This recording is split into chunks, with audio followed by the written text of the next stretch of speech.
50 years or more. Mm-hmm. You had two of the largest general stores in this area, and of course that's when poor people went to the city. We had paved roads, and he had one in Stillwell and one in Lincoln, and the one in Lincoln is 66 years old this year, and it's still the Tittle Mercantile, but a great nephew, runs it. Okay. So, What's the date today? The 19th? 20th, I believe, today. Cranberry maroon. Isn't this the 20th, honey? 20th? Yeah, I think it is. I don't know. I never know what day it is anymore. April, Look at the paper. Yeah, 20th. April 20th, 1983, and this is Joe Todd, an interview with Lena Cabe, C-A-B-E.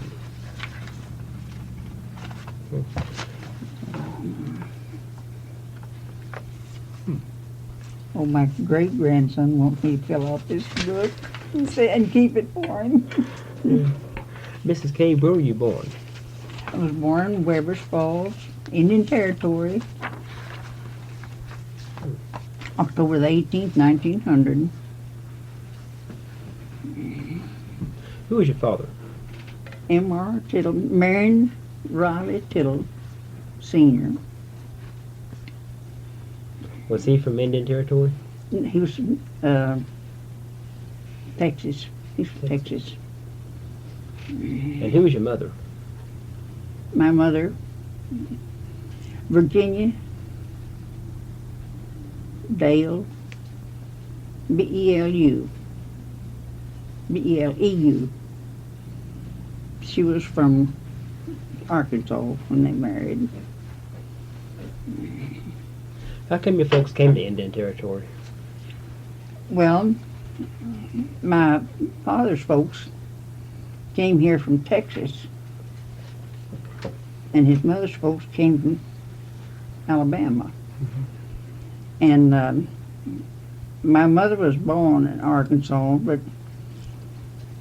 her mother died when she was born, and she lived with an aunt in Weber's Falls. And she's about 15 years old, and she met my father there, and they married there. Later, my father went to Prairie Grove and had a store in Prairie Grove, and was there several years. Went back to Weber's Falls, and then he came to Westville because they thought it was the coming part of the country. It was more promising. What year did they come to Westville? 1900, November 1900. So you were just an infant then? I was 6 weeks old, and my mother said that we came across the Arkansas River on a ferry, and the Arkansas River was frozen over. Now, believe that. And we came in on a train to Westville, and it wasn't called the Frisco Railroad then, it was Cherokee something. If you remember, John, they tell it in this book. But we came into Westville on the train, and we stayed at the Bates Hotel, and it shows the old hotel in that book. That's here in Westville? Yes, in Westville, until my father could get us a place to live, and he found a small house we were building. We lived in that until he built our home. And he built us a nice home in a wheat field. In town, but in a wheat field. Tell them where it is. At the corner of College and Fine. Pine, I believe now. That north and east corner. We had a 5-bedroom home with hearth and a living room, family room, and dining room, kitchen. He built us a nice home. Was it a frame house? We lived there until I was about 12, 13 years old, and we moved a block down the street.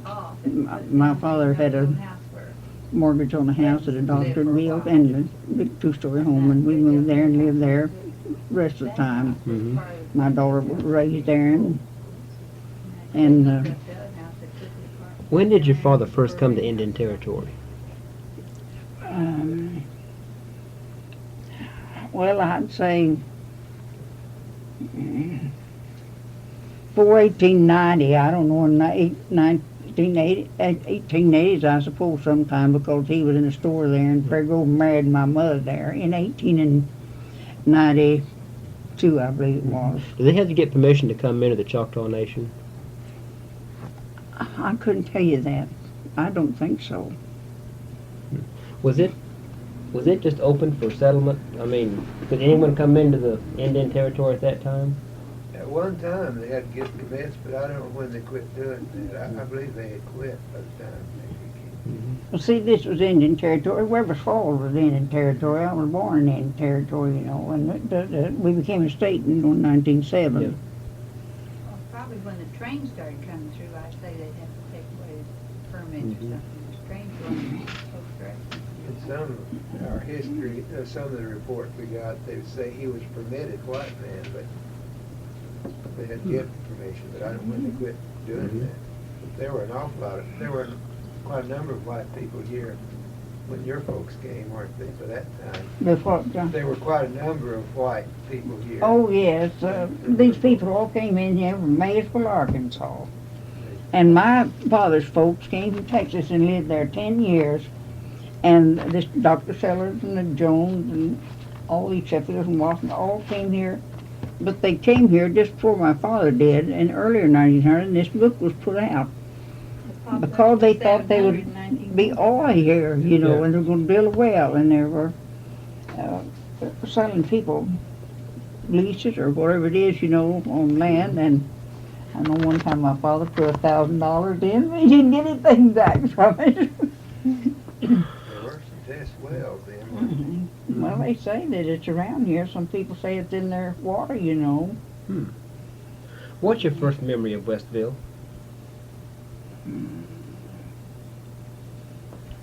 Well, the first thing of course, I remember always going to the Methodist church. There was 2 churches here, the Methodist and the Baptist. The white frame churches, you know. And then the schoolhouse burned just before I went to school. I'd say it was 1906 because I didn't go until the next year. And it burned in the night, and we went to school in churches. And went in an old Chandler building where there used to be a store down there. And we went to Methodist Church and Baptist Church for our classes till they built a new school. Who were the preachers in the churches? Who Who were the preachers in the 2 churches? preachers? Yeah. Well, that man's well, I can think of his name right now.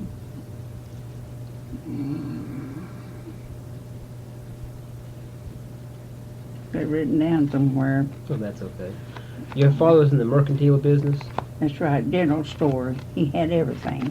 When did he build his first store in Westville?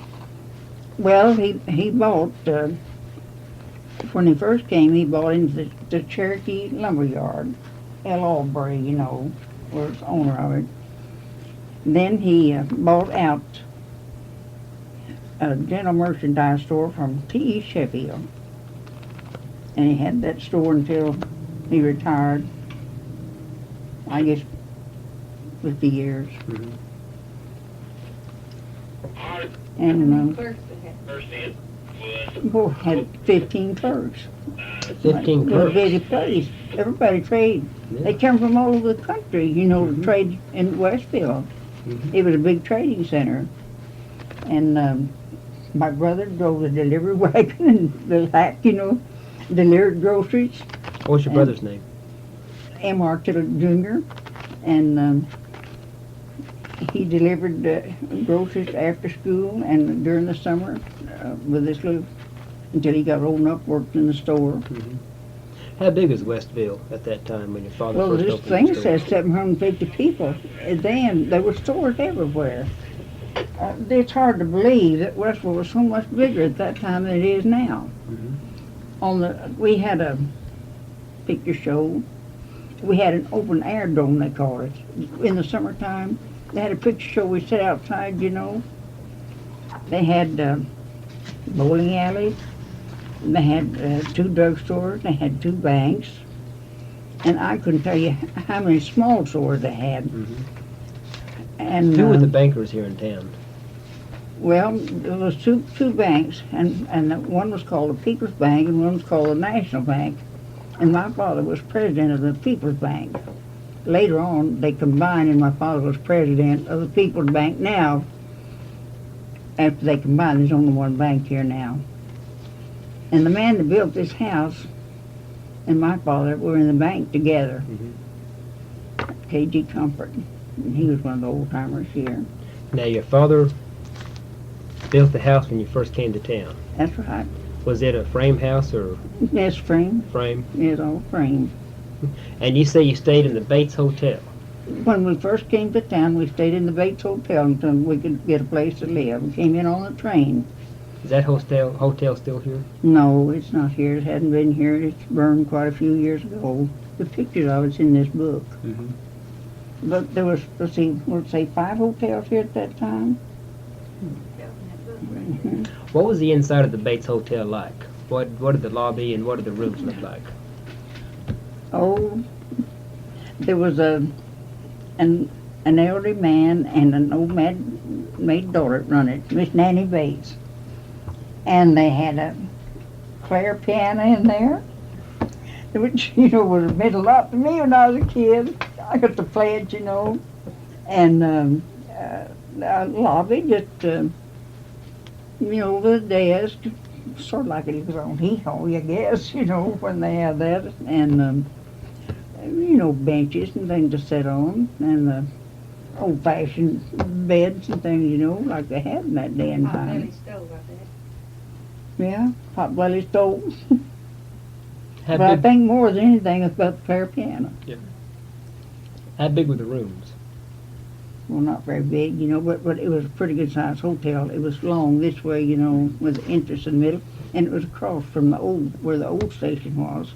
They built a new station down a little further, but the Kansas City Southern States station there, depot.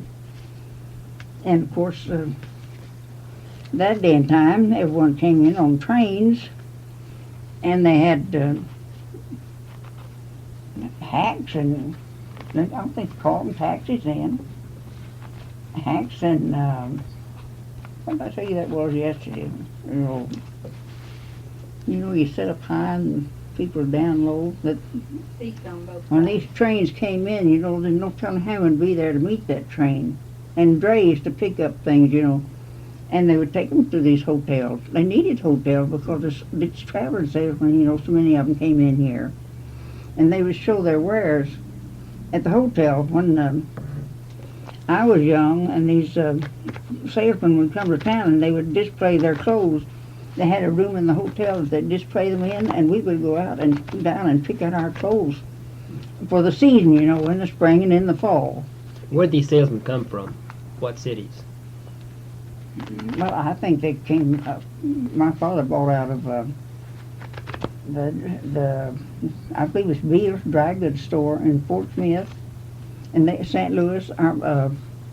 My brother-in-law would go to St. Louis to buy in St. Louis. I'm sure some of them came from there. That's where I got my wedding coat from. He went to St. Louis and brought it for me. How about the Boston Hotel when it opened? Never Buckingham Hotel. I don't remember just what year it opened, but it was quite an affair. It looks pretty bad now, but it was a big affair. And they had opening of it, and it was invited guests. I remember my mother had a green taffeta dress, and everyone was so dressed up, and they got souvenirs from I have a spoon, I think, from there. They gave souvenirs, and it was quite an affair for a small town like Westville. Which hotel was the largest? Which hotel? Well, that was the latest one that was built, the Bluffington.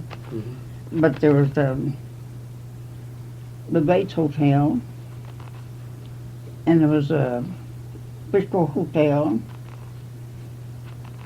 Waters. and Waters Hotel. The Annex one. What one? Annex. Well, the annex was built on there with where the Bluffington is. West There side, was, was that West Side? What, John? West Side Hotel? West Side, yes, But I think that the book says there was 5 hotels at that time. But Westville was so much bigger then that we had so many more businesses and things than we have now. John down there where the near before is across from that, there's little rural stores down through I there. remember. And all the way down Main Street, that was all stores. How come there's so many stores in town? Lots of business here then. What was the main business in You see, well, Westville? I think one of the main things was the mill. It was one thing. My father used to own that mill down there, and then there was, of course, there was canning factory in later years. But the railroad workers. Mhm. Now, Brick factory one time. my father stayed open in the store until 9 o'clock on Saturday night. And the barber shop and all stayed open because these railroad men would get their checks, and get paid and come in. And they would come in and pay their bills, on Saturday night. And my father always gave a big sack of candy when they paid their bill on Saturday night. And but the section hands, you understand what I mean? And what do the section hands do? Well, they worked the railroad track all the time. That day and time, there was so many trains that they had to have a big crew working all the time. And my father had a friend that was a section boss. And, Now, when you say a section hand and a section boss, yeah, what do you mean by a section hand? well, they had these little carts that run up and down the railroad track, and they rode on that, and they rode, I don't know how far they went on those things, but they kept these tracks in repair all the time. They worked every day. So they had a certain section that they had to keep repaired? Yes. Okay. Well, I know it was in Stillwell, Siloam, and I don't know how much further. You remember, John? They had Well, I believe there sections. was section crew at Watts that Mhm. come this way, They had there these was one cars. I there. rode on one of those pushing that they hand pumped, cars. Yeah. this way, and the platform on it, and they went up and down. Well, they worked every day. How many miles would be in a section of railroad? Don. I would imagine about 10 miles each way from town. Because there was one at Barron, maybe not that far. There was a section crew at Barron, I know, which is 10 miles from here. Well, There was one at Ballard, which is, what, 10 or 15 miles, so. they So a must- section would be like 20 miles? I doubt it'd be that much, because, see, here's this Only town at 10 Barron, miles. about 10 miles, I Or imagine. 10 miles. 'cause Okay. Well, this man that was a section boss, I know they moved to Stillwell. The Dodgers, you know what I'm Yeah. talking about. They moved to Stillwell, and he worked out of Stillwell. Later, they moved to Watts, and when he retired in Palm Springs. So I have an idea they worked the whole thing, but he was a section boss, John Dodgen. Overall, But they came in. That's the main thing. My father stayed open on Saturday night because they came in and paid their bills, and cashed their checks. Mhm. Talking about riding the trains at Fort Gibson in Christmas. Oh, well, the first train ride I ever had was on I think it was called the Frisco Railroad. Then it had a little motor car on it, It wasn't a big train. And I went to see my grandmother in Fort Gibson. I guess I was about 3 years old.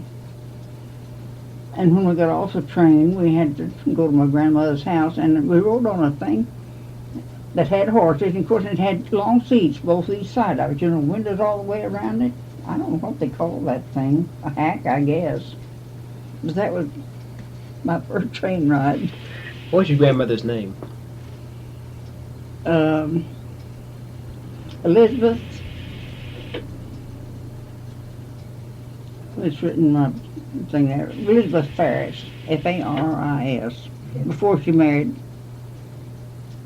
Tittle, My grandfather's name was Adam Elias Wells Tittle, A-E-W Tittle. Was he in the Civil War? Yes, he Grandfather. was. Hmm. Which side? Yeah, South, South? yeah. Did he ever Yes. talk about the Civil War?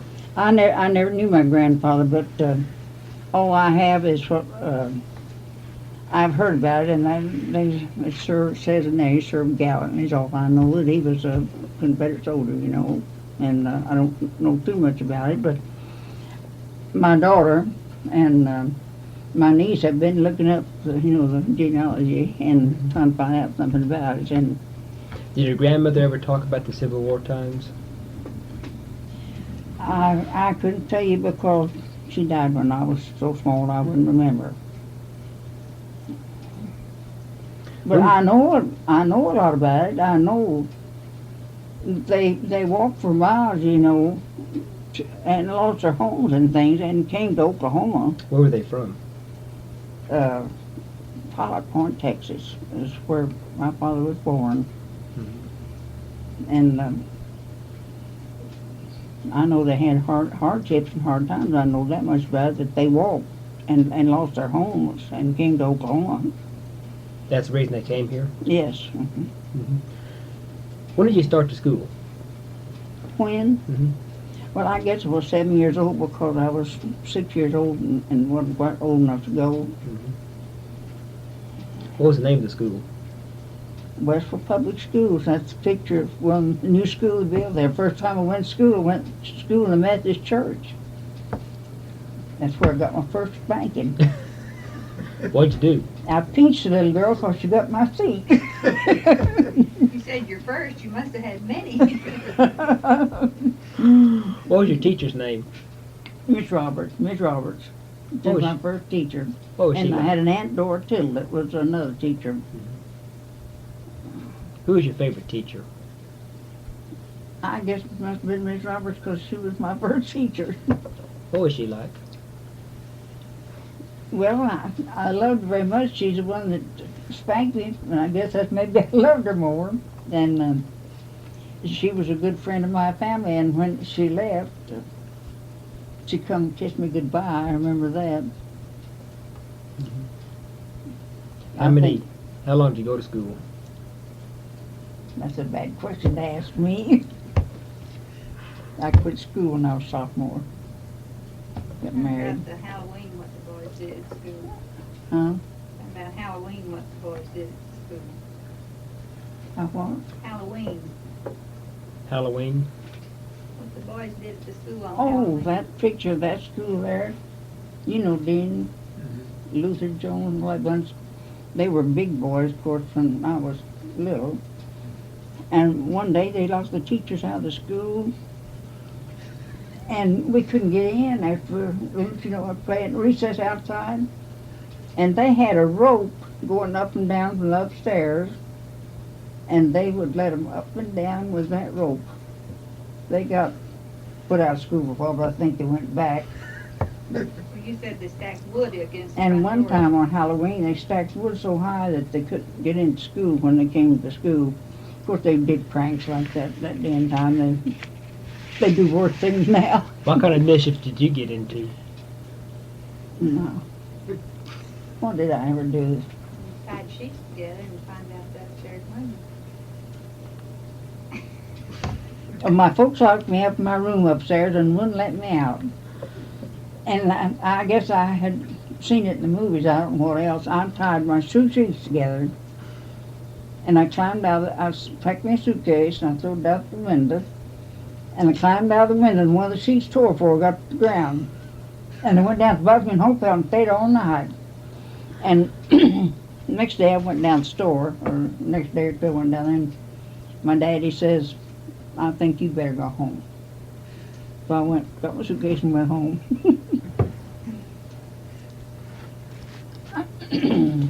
Did you know anyone that came on the Trail of Tears? That's what Did you know anyone that came over the Trail of Tears? over. The Trail of Tears, the Cherokees.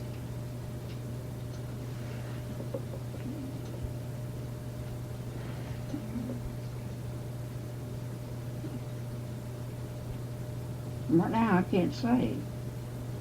I've known all these people always, and all these, going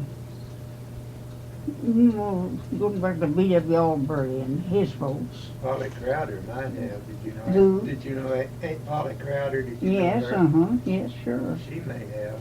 Yeah, I've known all those old timers, you know. Yeah. Did you ever hear any stories about the Trail of Tears? Anything that happened on the trail? Well, I know one thing, that I have an uncle that helped move those Indians from Georgia, Alabama to Oklahoma.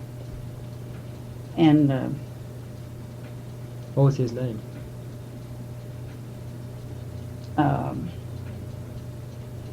Williams, I guess, Matthew Williams. And I remember him telling me about they're making coffee and so forth, you know, camping out. I don't know that much about it. I have a paper here I'd like you to see. Where is it, honey? She's been talking about going down and making a copy of it. Well, it's, This is it, yeah. well, that wasn't really the one, but that's all right. It's where it says he never fought a duel since 1938. This is Yeah, this is. this is my grandfather. My mother's father. It just might be interesting to look at. I'll just show it to you. Well, on the back there's where it says I never fought a duel, and he was a part of the. Did, was your uncle in the Army when he helped move the Indians? I'm sure that he was in time, and he would have been in Confederate, yes. See, since my mother's mother died when she was born, I didn't know too much. They still live down there. They're, well, lawyers and have a bank in Boonville.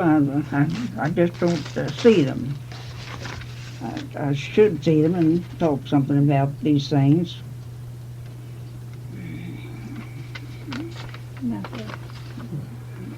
Lyceum Chautauqua courses. You mentioned this old church up here.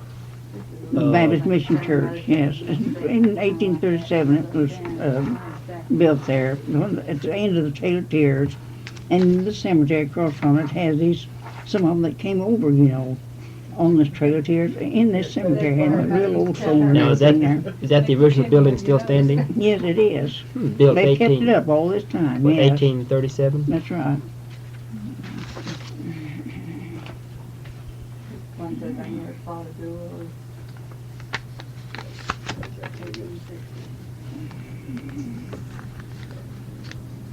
Well, this is a picture of it right here, and it has been preserved, and it's still active. Charlie Russell will probably tell you more about that.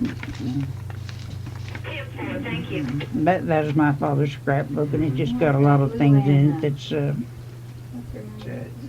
personal things mostly. Two things about him. I was going to tell you, and when I was a child, the entertainment we had in Russell was we had a theater. I went to see Pauline, the Farrell to Pauline, you know, it was so exciting. Because Nichols booked show then. And then we had this open air theater that we used in the summertime. But we had what we call Chautauqua courses and Lyceum courses. And the Chautauqua courses were in the summertime. And they were direct attend, and you had to have a season ticket to it, you know. And my father always had a season ticket for the family. And in the wintertime, it was Lyceum courses. And up over this big building where my father's last store was an opera house. They had a beautiful stage and scenery up there, and that's where they had these Lyceum courses, and we always had a season ticket to that, and it was once a month that we had this. They would come here and put on these What kind of shows were they? What kind of plays Well, they were were plays, and then lots of music and entertainment, but good plays, you know. These Lyceum courses, because they had a beautiful stage there, and scenery and things, and it would be just a, you know, a good play of some kind. Was it kind of like a vaudeville act, or was it? Well, I couldn't tell you what kind of plays there were. They were just, We can't imagine now. it'd be like what you say, a road show, I suppose. But it was the entertainment that we had then that my father always bought us season tickets to us, you know. And then in the summer of the Chautauqua court, I don't know if they ever had anything. I've read about Chautauqua. Haven't you heard of it? That was in a forest. Don't know if they do it anymore. Now, what exactly is Chautauqua? What exactly is Chautauqua? What does that word mean? I couldn't tell you. They called it Chautauqua Course. That's an Indian name, isn't it? Don't know what Chautauqua mean. I don't know whether it was an organization, it was a literature society or something.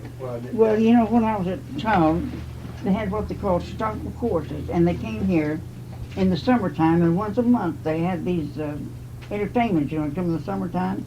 They had Lyceum in the wintertime, and they had it on the stage in the opera house, you know. And Father always bought a season ticket to it for the family. And it was all good entertainment, you know. That was the idea, to bring entertainment and educate culture. Yes, that's what it was, Small culture. town. As a child, what kind of chores did you do around the house?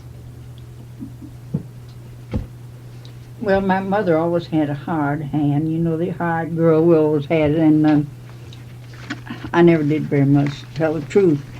When we got through eating dinner, and my sister had to clean the floor under the table, she called for me, she's older than me, to come and move the chairs for her. And that's about the main thing. And then, of course, we had a wood stove, and I had to carry in some called cookwood then, you know, we had a box, you know, beside the stove. And as far as really chores, I didn't have much to do. We used to have a woman, they come and washed all day to boil the clothes in pots, you know. And, of course, for the family, you had lots of things. She come and iron all day.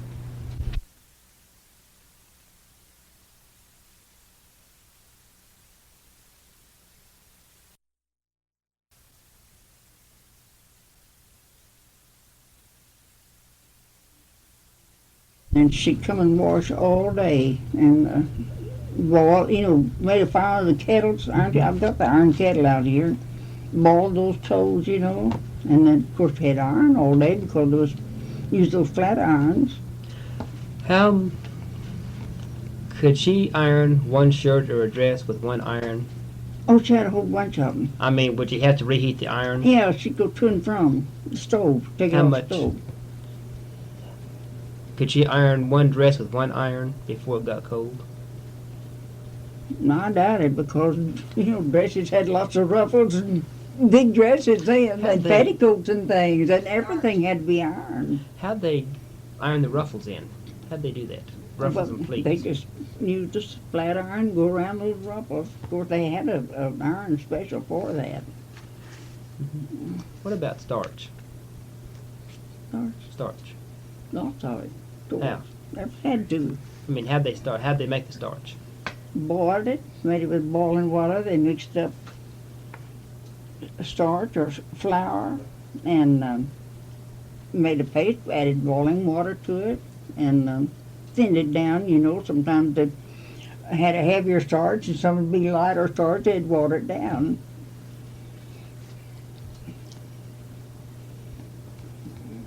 People today could make starch. And my father always dressed 2 hogs, and they would come early in the morning and start in and dress those 2 hogs, you know, and we had a smokehouse, and they smoked the hams and things in the smokehouse, you know. I guess everybody has smokehouse things. How long did it take you to smoke a ham? Well, I'd take it for several days. They'd keep the fire going in there. What time of year would he butcher? In the fall. In the For fall? freeze. John, you threw that. And Yeah. and another thing, you know, we didn't have city water until, well, I was a pretty good sized kid. I don't know when they had city water. Do you know, John, for No, true? exactly. Electricity. And I was a good sized kid. I know we played out on the street light. We enjoyed that. But before we had city water, we had a tank, you know, that sat down, and there was an electric motor, you know, on the well. But before that, when they tell you they washed all day, they drawed the water out of the well and heated it in pots. And for our bathtub, we didn't have one like they got now until I was a good-sized kid. And I've never seen or heard of nothing like it. It was a great big square, big like about this big at the table, and it was made out of something like plastic, but they didn't have plastic that day and time. And it was about this deep, About about this deep, 8, 10 inches deep. and there's white inside of it, and then black on the outside. That's a scanner. And then it had black stuff like you'd use for stuff they called slickers that damn time, you know, on the outside of it. And in the center it had a thing you pulled up like this, which you'd empty. It had strings that run in this direction, you know. That was what we used for a bathtub until we got bathtub. When did you get running water in the house? What year? Now, I couldn't tell you, but it must have been around 10 or 12. I just couldn't say. You had electricity before then. Yes, because I played out on the street light, but Did you have a wind charger? no, had a electric motor. I mean, where'd you get the electricity from? It wasn't electric, it was, I guess, Steam. maybe it was the gasoline, I guess. Yeah. The well was cemented over like this, and it had a hole here, and that motor sat there, and it pumped the water. And then our hot water tank behind the stove, was heated from the cook stove. Sometimes that thing would get so hot it'd shoot and pop. I think it'd blow up because, we did a lot of cooking and things. I didn't do it, but there was lots done. Do you remember Statehood Day? I do, because I know there was lots of guns fired. It didn't mean too much to me, except I know there was lots of celebrating and lots of guns fired everywhere. What about Halley's Comet? Oh, yes, I saw Halley's Comet. What year was that? 1910. They said that my father always had lots to read in the house. And I could see yet that headlines on that paper, Halley's Comet will sweep the streets of Westville. And I had the worst fear of that because they said it would be so big. And now this was really true. And when the night that it was up here, we went out in the street and looked at it, and it was right down the street from us. And it was a star with a tail on it, like this, like sparklers and things, like this. I can see that yet because I think it was going to sweep the streets. They said it would. But I can see that yet, and if I live long enough, I may see it again. It's going to be in 1885 or 3 more 6. years? 2 more years? I think it's Well, what, if they were 75 years, so it'd be 86, 85, 86. 86. I'm 82. I'll be 83 in October. Was there a big celebration in Westville on Oh, Statehood yes. Day? I can tell you about that, too. Yeah, tell me about the celebrations. They called it the Westville Picnic, and it was an old-timers picnic. And they came from everywhere, miles, towns away. The trains were loaded down. The gypsies came in here, and we had the street and so much water stands down at the school. That is a spring down there, and it was a spring-fed pond, and it was a big pond. And these, not only gypsies, they would come in there and start camping a week or so before, Just wagons and wagons, and well, you had to watch those gypsies in the store. They had to have a washer judo. They'd just go in full of kind of, Dad was scared of them. And then the people would come from all over the part of the country, and in the park, they would come for days ahead of time, and there would be wagons and wagons of people. They were just thick. They come for days, and they camped out, What they do with the drunk? It was a big thing, and they came in on the train from everywhere. The trains were loaded down. And, of course, there was lots of drinking and going on. And they had the only little jail they had was down here, right past the railroad track down here. And it was like a boxcar. And had little ones about this big of things right now. Oh, I bet it was hot in there. I remember I came by there when I was a kid, and there was a guy saying, "Water, boys, water." That guy was dying in there. And they couldn't put them all in jail, and they chained them to the trees until they sobered up. Now, that's the truth. I've seen him chained to the trees. I could tell you about things like that. And then when they sobered up, they'd turn them loose. Now, what was this, the old timers picnic you said? Old timers picnic, and they still have it, but it's nothing now. It's just a carnival now. And they don't chain people to trees anymore. No, They didn't call it old. they time throw a few in picnic. jail down here. It's just the But that West- happens every day. Mm-hmm. Let's see, what else I was going to tell him about that. Statehood Day. The big celebration on Statehood Day. No. This was in July. It was just an old time July 4th. celebration. But it was really a big affair then that everyone came because you met all your friends, and built a big thing for the carnivals and Had a new gypsies and dress so. for every day of the picnic. Mm. You got a new dress for Yeah. every day of the picnic. Did you know anyone that went to the Sequoia Convention? Sequoia, what do you mean? Sequoia Convention in Muskogee in, what year was that? 1904, 1905? That was a convention to make Indian Territory the state of Sequoia. It was I gonna don't know, become- my folks could or something, but I couldn't tell you because I would have been old enough then. Oh, I can tell you some more things about Westville. When all of this right through here was just plum thickets. All the way out, it was nothing but plum thickets. See, my father built a house in a wheat field down there in town. And every Saturday night, they come in town over this hill, horseback, you know. They shoot up town. I hear them coming in, and believe me, they said, put out your lights, we'll shoot them out. Now, this put the fear in me, and you know, children don't forget those things. And everybody put their lights out. And we had these high back beds, you know. My mother always turned the beds toward the street for fear that we would get shot. And nearly every Saturday there was a killing in town. My daddy come home, well, so-and-so got shot. They had fights and a killing every Saturday. People was afraid to come through Westville. The train, it was a bad place. How come it's so bad? I don't know. I guess because it was a new town and they just shot up the town. Who founded Westville? Huh? Who founded Westville? Well,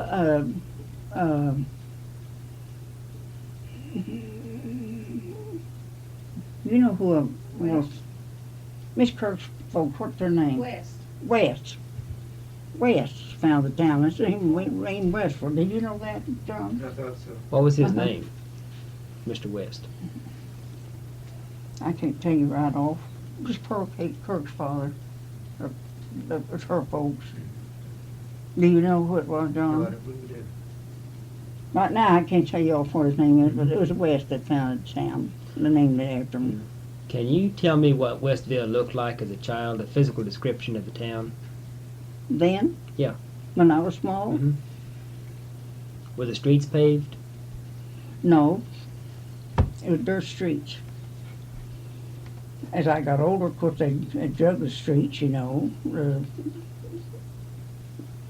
Would level them down, but they was always dusty. How'd they level them? I've seen them knee-deep in dust, and at the Westville picnic, they'd knee-deep in dust. Well, they'd be deep in mud. How'd they level the streets? How'd they?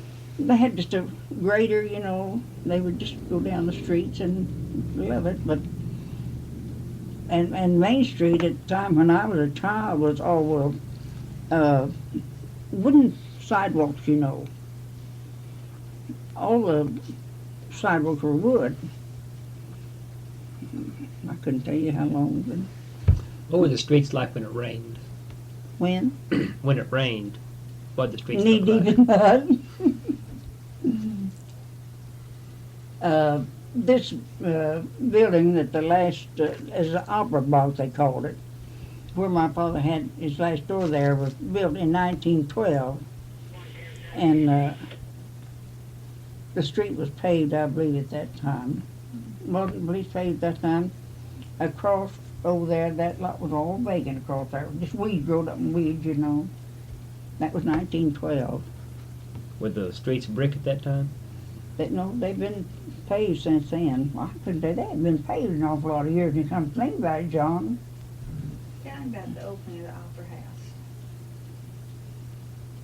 Mr. Williams built that building. What's his name? Bill Williams. Oh, well, that was quite a thing for West. They called it the Opera Block. And it was built in 1912, and we had this opera up there, and then later we had picture shows up there, you know, and they had an orchestra. And at first there was a woman played the piano for these westerns, you know, and then Leslie Alderson's folks had an orchestra and they played for it. But What that, was downstairs?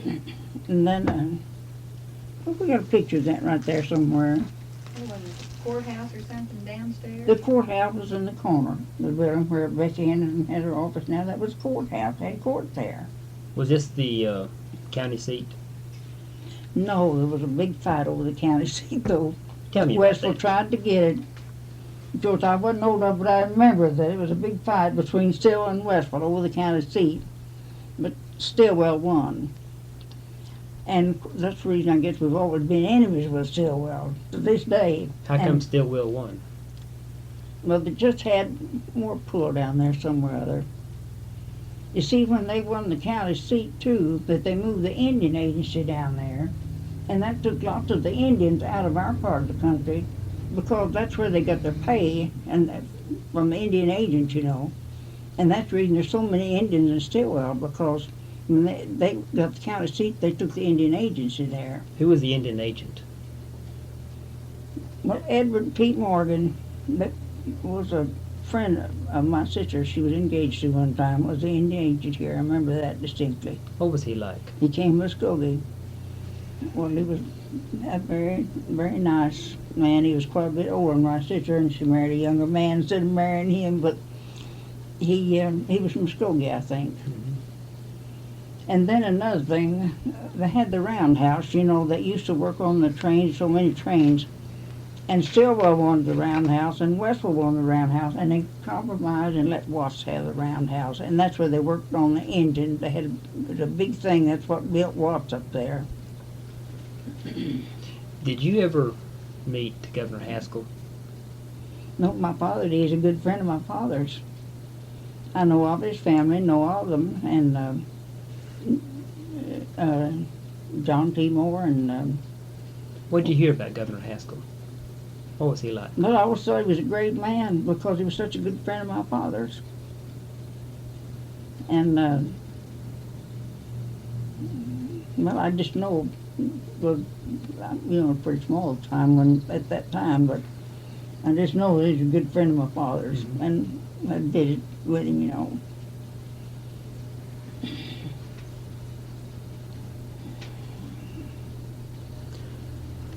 Did you do any work for the war effort in World War One? I need a sweater. I can't say I really did Had one anything. sleeve this long. No, I didn't do any volunteer work. I just, Oh, in World War One, you went to Little Rock and visited your sister there. Did many boys from this area go to the war? been what? Did many boys from this area go to the war?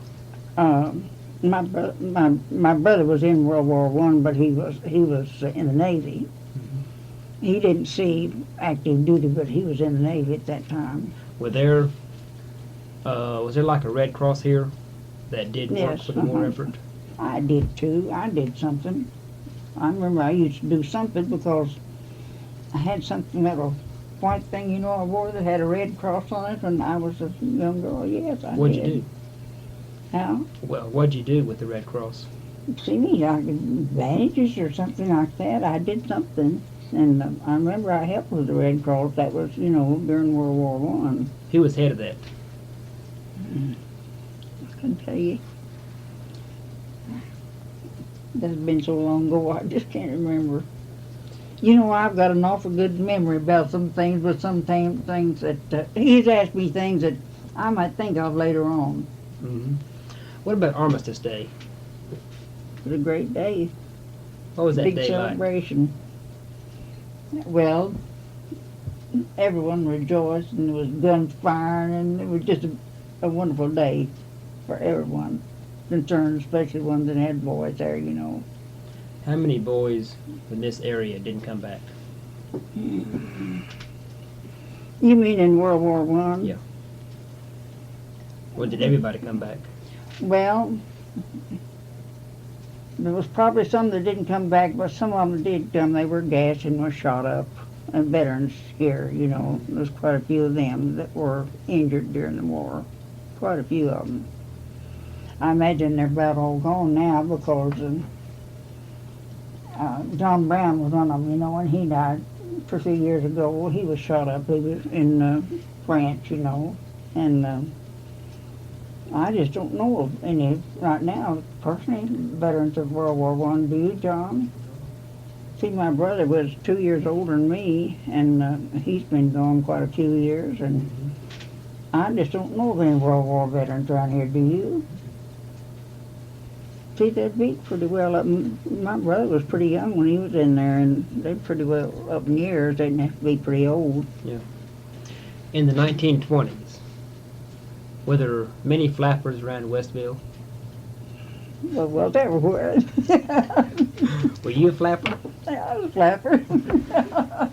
What'd you do? What is a flapper? Well, I just danced and you know, wore these. I got my hair cut, and we wore short dresses, you know, that real short, you know. How short were they?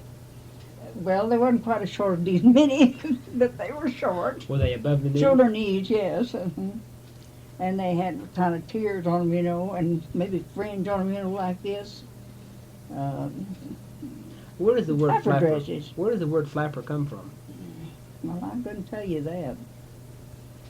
My sister and I had some pictures made of us. So she had a purple dress and it had fringe all the way here, you know, and of course we danced and boy, I guess I was a flapper and cut my hair.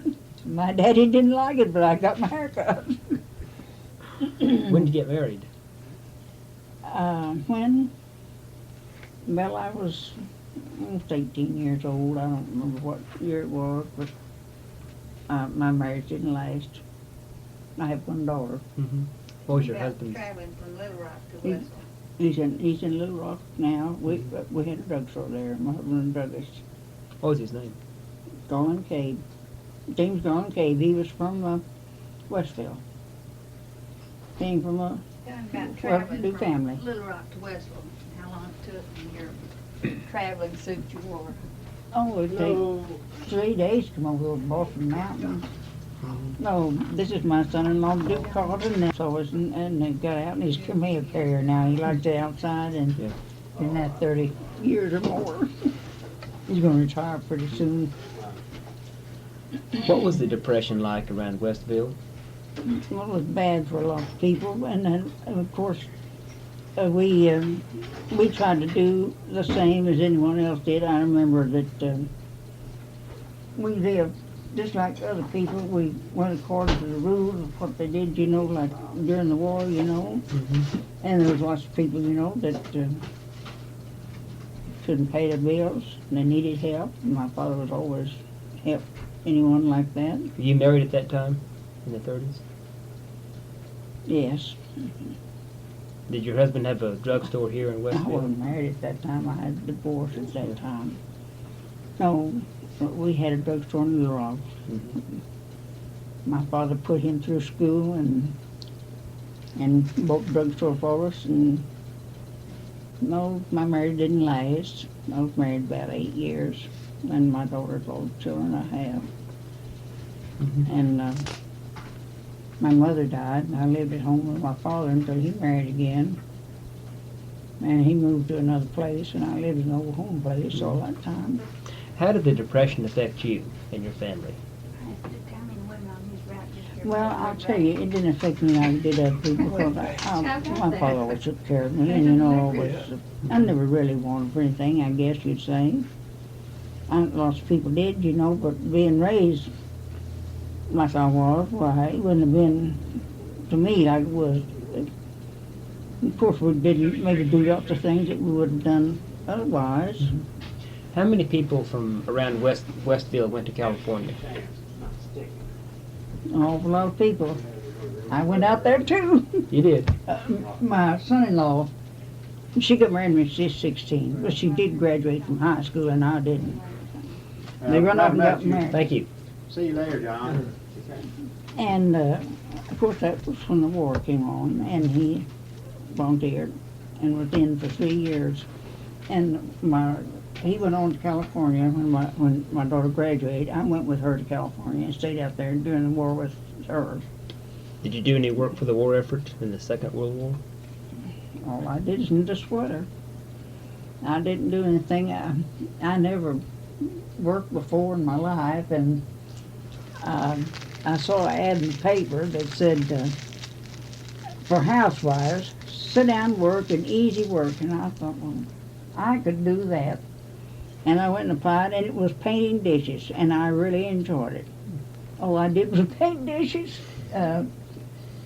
for a Burn Pottery and China Company. And it was sit down work. You sit down at the table, you don't paint it, and I really did enjoy it. And I worked at that during the war out there while he was in service, and my daughter took a business course and worked at some plant. I don't remember what. She is I was statistician for American Statistician. Company. Alcoa. That sounded important, but it wasn't. Did you live, what part of California did you live in? Huntington Park, Yeah. Southern California, just out of Los Angeles. VJ Day, when the war ended. Wildest place you ever saw. What was it like? Millions of people celebrating. You couldn't get anywhere.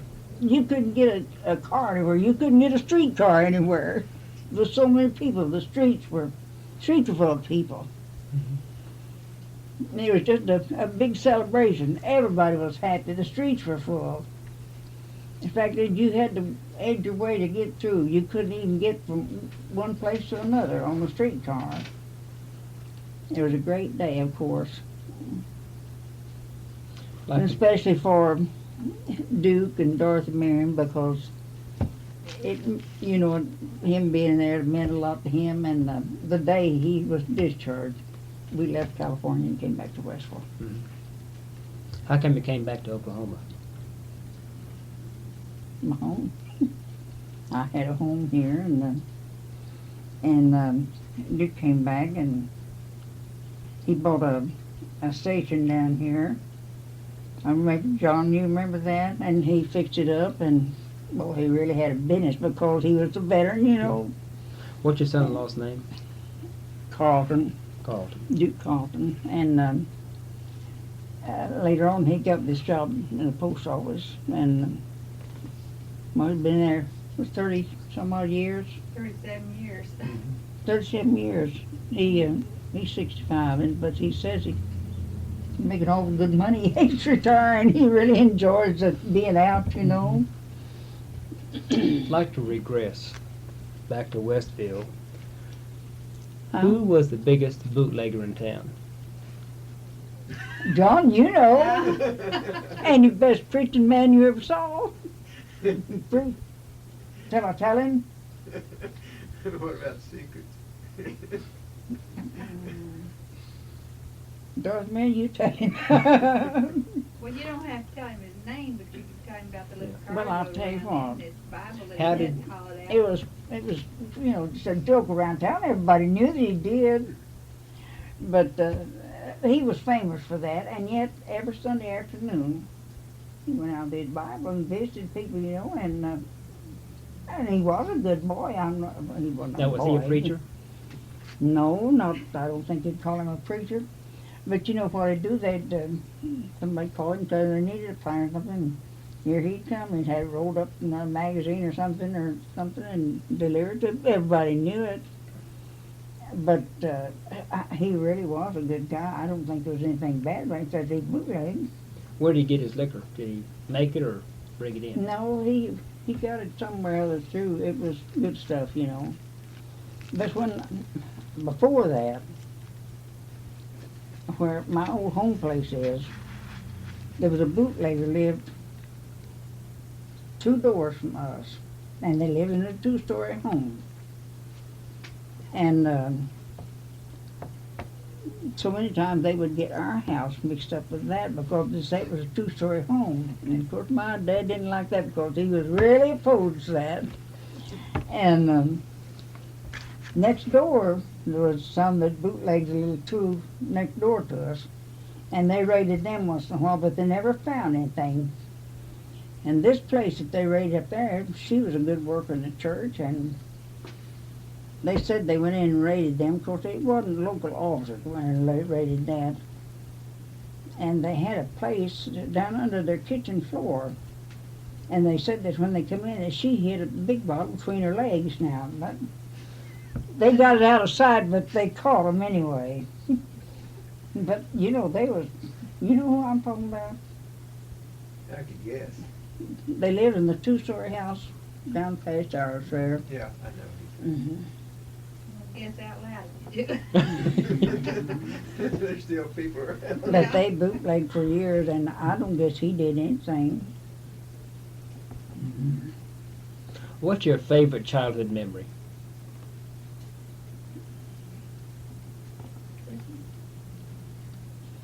I guess my church and Christmas. I played for church for 50 years. When my father came here, there was two women playing for church, and they got in a fight over which one was going to play. And he said he's going to raise his daughters. He had three to play music. We all had music, and my sister sang, and my older sister played until I got big enough to play. And at Christmas time was the most happy time, because we always had the biggest tree they could find and put in the church at that time, and the family took their presents to the tree and put them on the tree. And of course, always pretty dolls right up in the very top. And I have things now that came off that tree. There's two big pictures, gold frames on them, that we carried everything home with us. Mm-hmm. If I had a doll and a cradle and a doll chair and all these things, it came off that big Christmas tree at the church. The families went there, What kind of tree was it? Cedar. Cedar? And of course it was decorated all over. It had cranberries. I was going to ask what kind of decorations. And it had, some say like tin foil and tinsel and stuff like that, but it was cranberries, and might have been some popcorn on it too. But it was all decorated pretty. And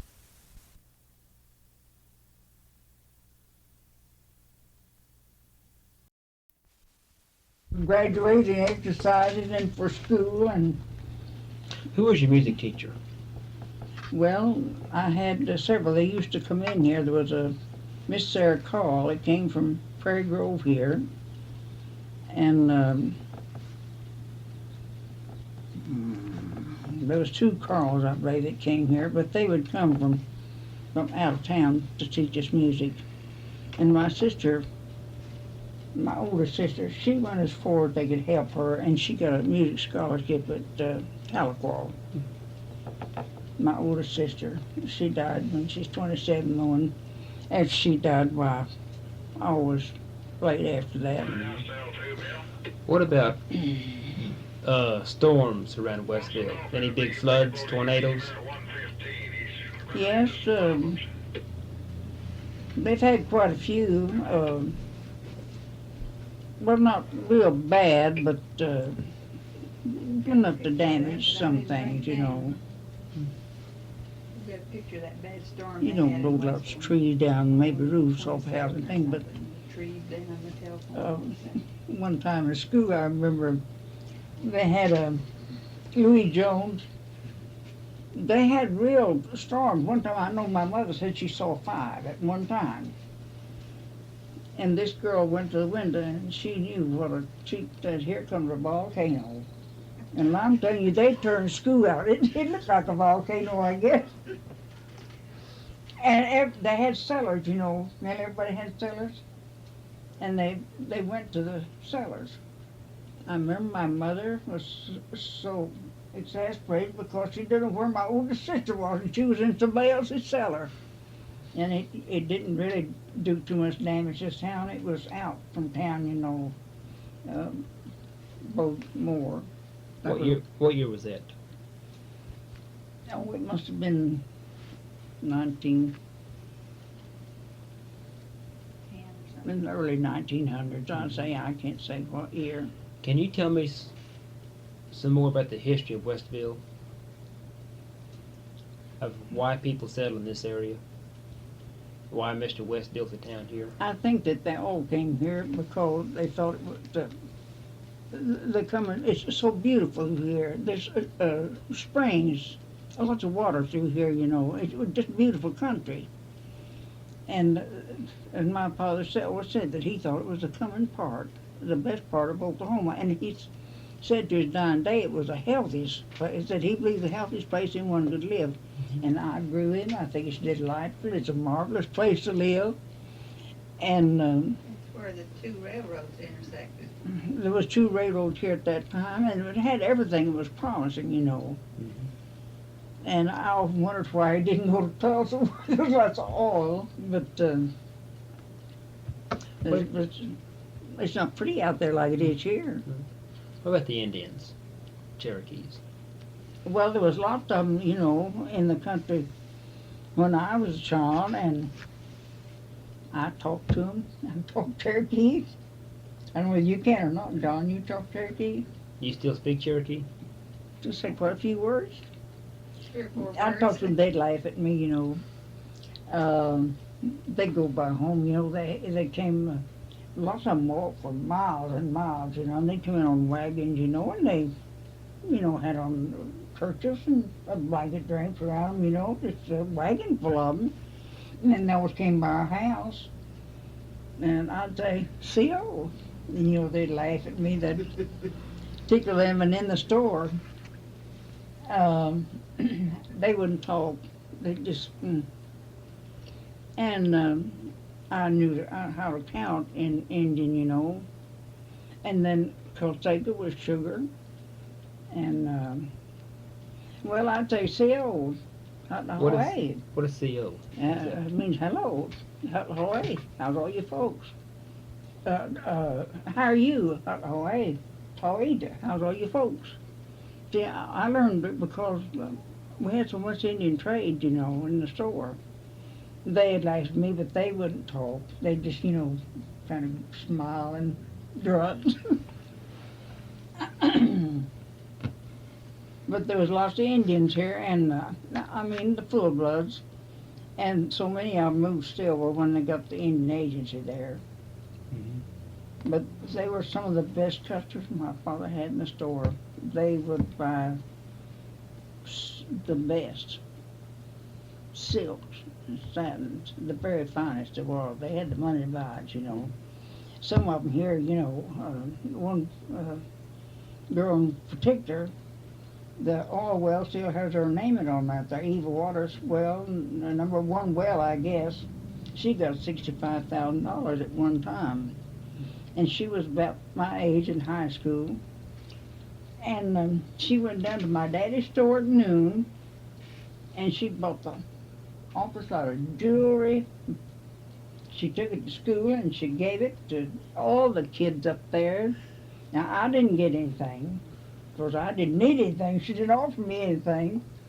And her folks went around and gathered the stuff up and took what they could back to the store. She got $65,000, her first check. And that's still, I've seen her well out there with her name on it. But it didn't last. The money was run through by her folks and some more that did her, you know. How did the average Cherokee dress?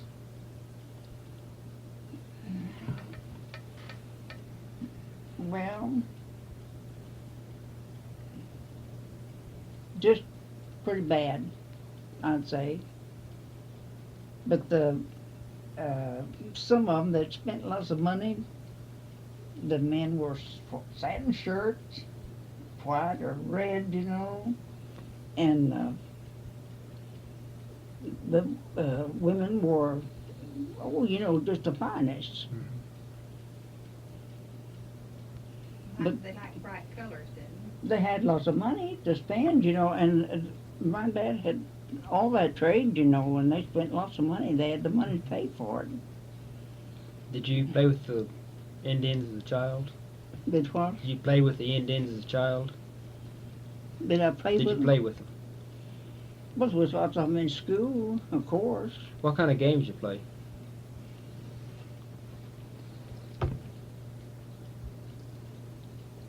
We played basketball and baseball and stuff, but the main thing I remember in the wintertime, we ice skated on that pond out there. Oh, that was the most fun I ever had in my life, skating on that pond.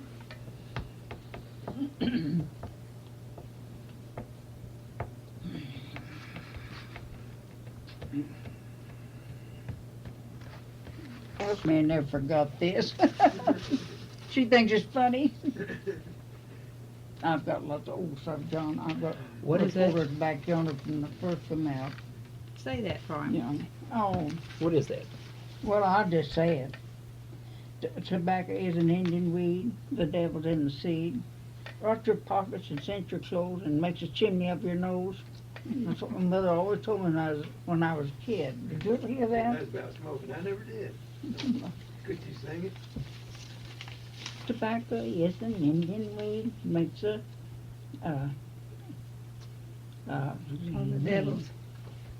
Cause the devil's in the seed. So the devil's in the seed, rust your pockets, scent your clothes, makes a chimney of your nose.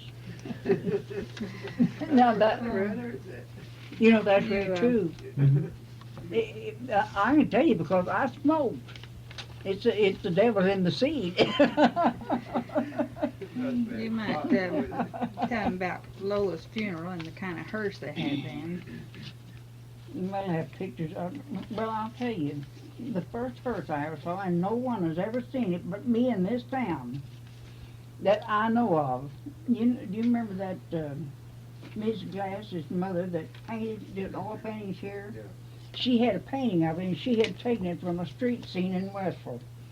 It was just deep enough to put a casket in.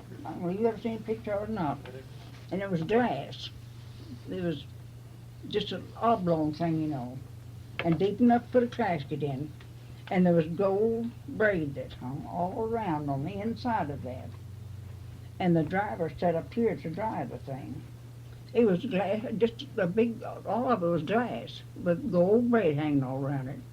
And this woman painted this scene, and I have never seen anybody that knows about that.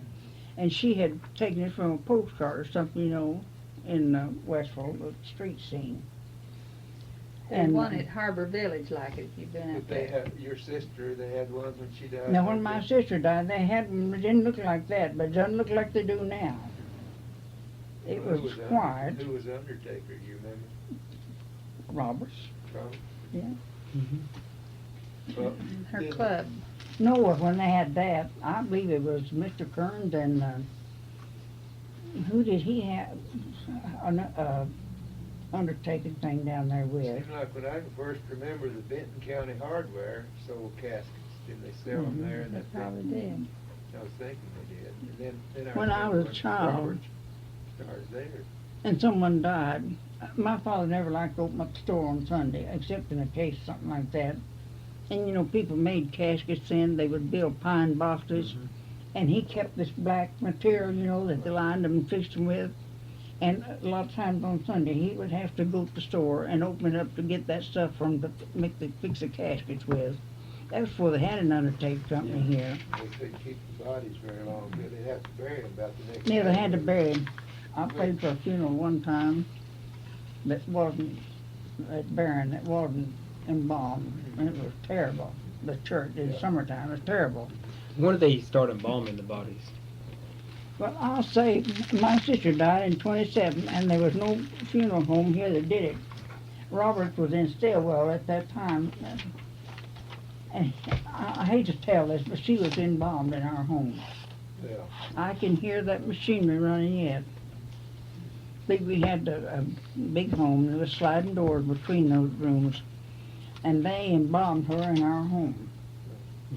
Now that sounds terrible to me. It sounds barbaric to me right now, but you know, they did things that day and time that I don't think about. She was, that was in 1919, I guess. Something about the woman they operated on their house down there instead of the hospital. But they didn't have a hospital here, and Walter Craft's wife, they just took everything out of the front her bedroom, and they cleaned it and fumigated and everything. And I remember going by and they had white sheets on all the windows, and they operated on her in there. She died. Appendicitis or? There's no, the doctors here, there used to be 5 doctors here. Who were the doctors? Who? Yeah. Well, there was a Dr. Green and a Dr. Allison and a Dr. Barnes, Dr. Dad, you know, and Dr. Dickey, Sellers. and Dr. Sellers. Well, that's 5 doctors. Were they all here at one time? Yes. So you When know- my mother, you know, they had a hospital down there where Dan Me bought that house. That was a city hospital. My mother was operated on in there, and she had 5 doctors, but one was from Siloam, Dr. Molly and Dr. Hughes, I believe, He was Muskogee, surgeon. from Siloam. Do you remember the flu epidemic of 1918? I do, I had it. Our family had it. And people dying terrible then. And it was really bad because I passed out and they thought I was dead. And my sister was 7 months pregnant, and they said she's the only one that ever lived through having a baby after having the flu because of that terrible cough, you know. And he was 5 months old when she died, and I think that flu had a lot to do with it, you know. And we raised him in the home, the boy. What kind of medicine did you take for the flu? Well, I guess it was just quinine. This, Have any Yeah. home remedies? Huh? Have any home remedies or home medicines you took for the flu? I tell you, our whole family was sick at one time except my daddy. He's the only one that didn't get it. And we were all so sick. And we had no one, you know, to help us or do it because nobody could do anything for anyone. And I remember that I passed out and was so sick, and they thought I was dead, and Dr. Allison, I believe, was the one that they called, and they finally got me too. But the kids would go by in school, they'd hold their noses, and they went by our house, you know, if they didn't get it. How many people died in this area? Well, I don't know, but an awful lot of people were buried right out here that died with the flu, you know. Dr. Sellers' son, you know, he was in the service, but he died with it. He's buried out there, but there's an awful lot of people died with it. And I couldn't tell you right now who they are. But our family lived through it, all had it except my father, but it was not like the flu they have now, I'll tell you that.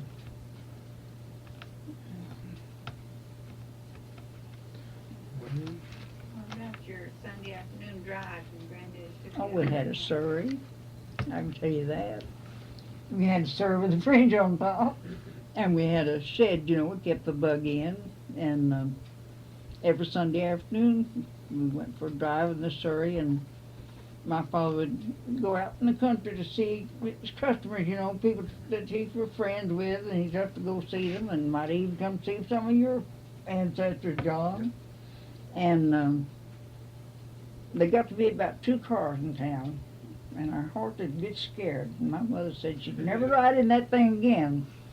So M.R. and I'd drive it some, but she wouldn't get it anymore until he got a car. But that was one of the things that was enjoyable to me was Sunday drives in the Surrey. What about outlaws in this area?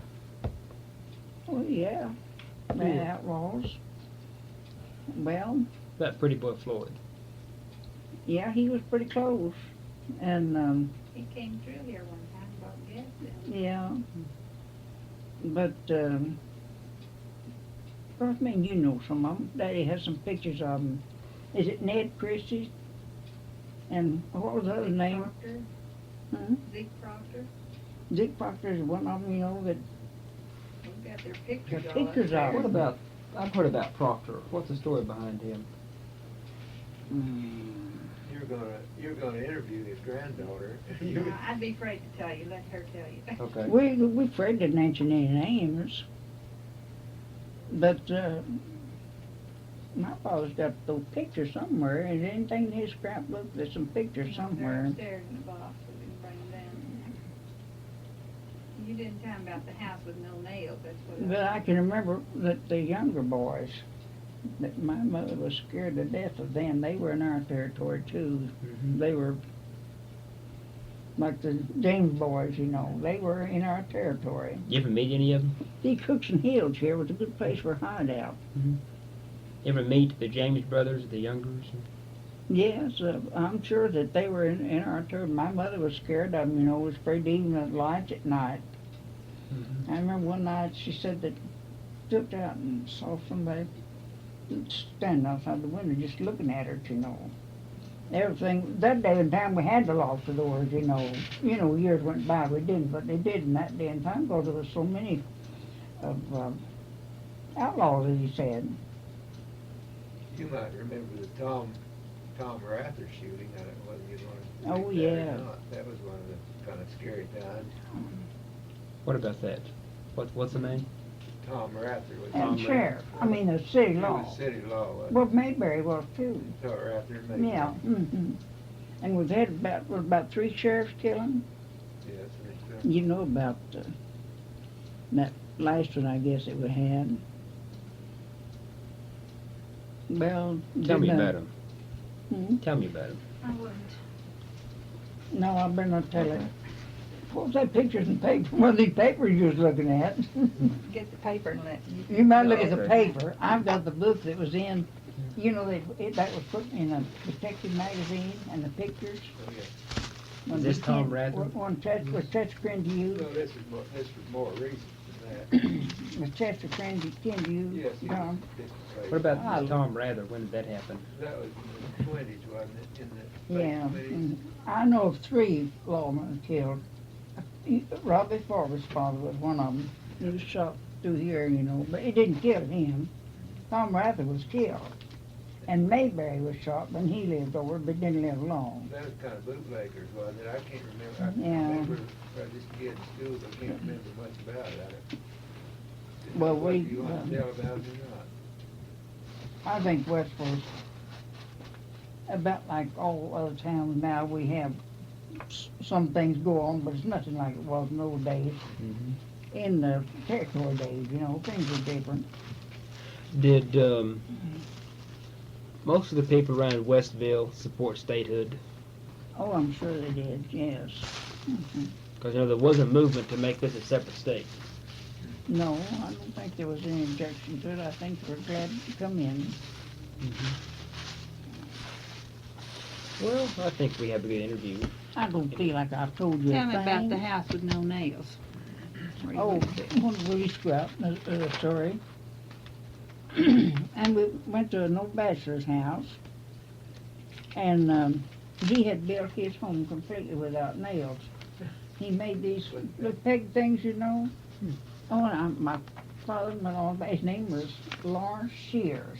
He was an old bachelor. Yeah, I'd be about the country with that name now. And Carrie he showed Nation, them we all used to the have some little doors. hatchets that she Everything gave was put out. together.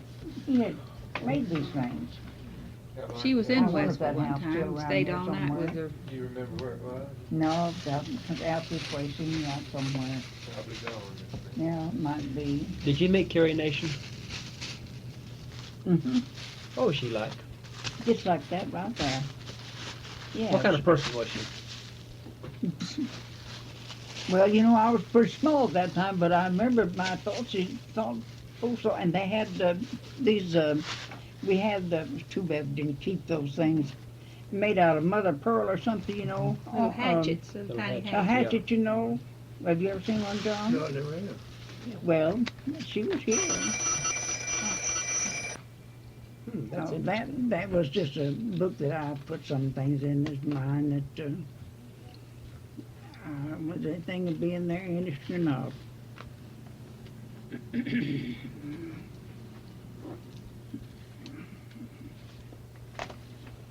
Chief Bushyhead and his Jesse Bush had led one contingent from North Carolina, one of the Cherokee groups Yeah. that settled out here. now he's buried out there. Yes, isn't he? uh-huh. He was And that's just probably on his what- stone here. What was his first name? Jesse, Jesse Mhm. Jesse, Bushyhead. Reverend Jesse Bushhead. And you'll be interviewing his granddaughter, Ruth Sell. Oh, Who's one of the people that we have for you to interview. Oh, yeah, she'll know a Is lot that of things. Ruth Hines. Oh, Ruth, She's- yeah. She has a world of material too on Bushhead. Yeah, she's an old one here too. Yeah, we have some good. Mhm. Lena gives a little different story because she was you'd say a town girl and pretty well to do as Yes, that's compared right. to a lot of the other people Yeah. you'll be interviewing will be all be Like mostly Charlie and Minnie, the for country instance. people. They'll represent an area. You in go and see rural area. Charles Yes, Russell, yeah. and they tell you about Baptist Mission Yeah, and they all can. of their area Mhm. up there. Yeah. All I know is just about the town, you And know. then an Indian lady at Barron, Florence Duncan, that writes in the Westville paper, you know, it's Yeah. an oil paper. She'll be very interesting, and Yes, that's she'll tell a right. different aspect. But you had led a pretty comfortable life, didn't you, with your father being a Well, yes. merchant and everything? I have to admit it, John, that You were fortunate to- God's been to awful what- good to me. Maybe I've said I've been awful mean or awful bad one.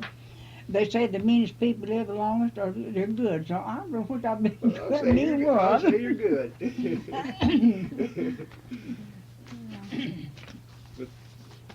But this way, with interviews, we'll have different people that have seen life through different Yeah. eyes, won't we? Well, I doubt if any of them has this book right here, and Yeah. I think this is one of the best things that we have Yeah. about the town of We've Westville. got another little It's book when it was about, founded. about the school.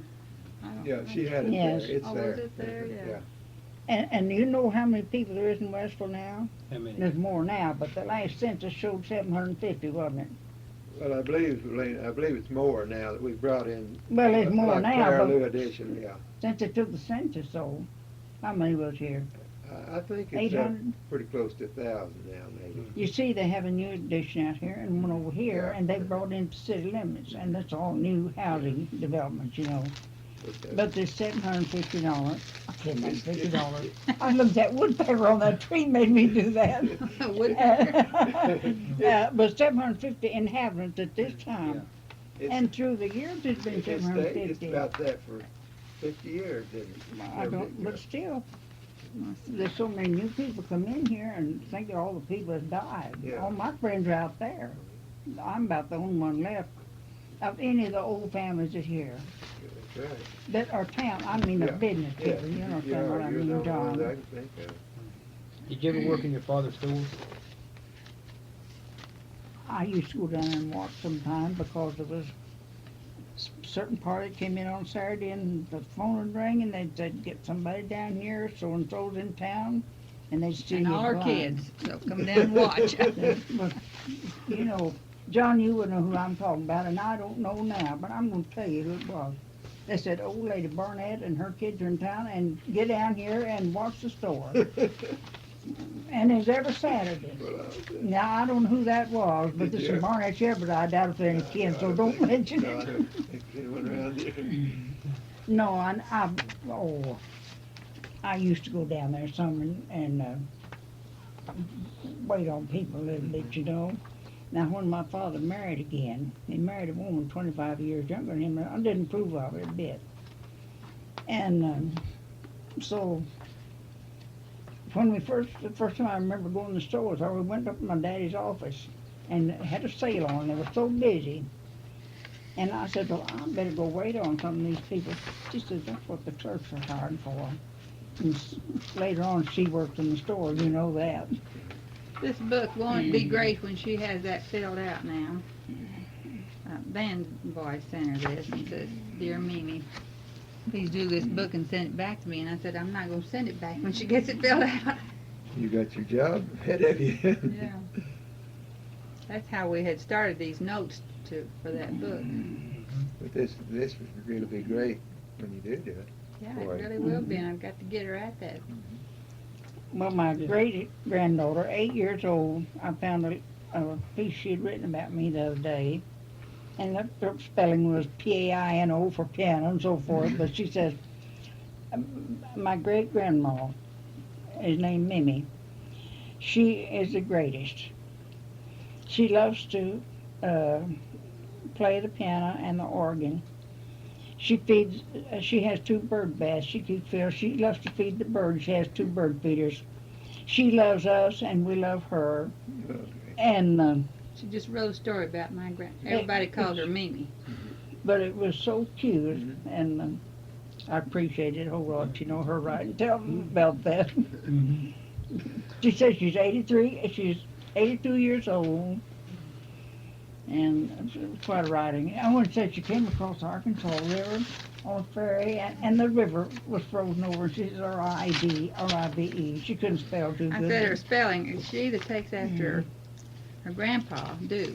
And he spells river about like she does. If you could read some of these Our reports, father, John, Vilner was the greatest speller you in would the world. enjoy them because, and of course my daddy had everything in the store, their furniture and everything, and Mr. Gibbons come in there and he was an old bachelor and he loved sitting that, well, of course he probably wasn't more than 25 years old, but he was an old bachelor, and he loved sitting in that rocking chair, and my dad said, if you propose to Miss Mattie and marry her, he said, I'll give you that chair.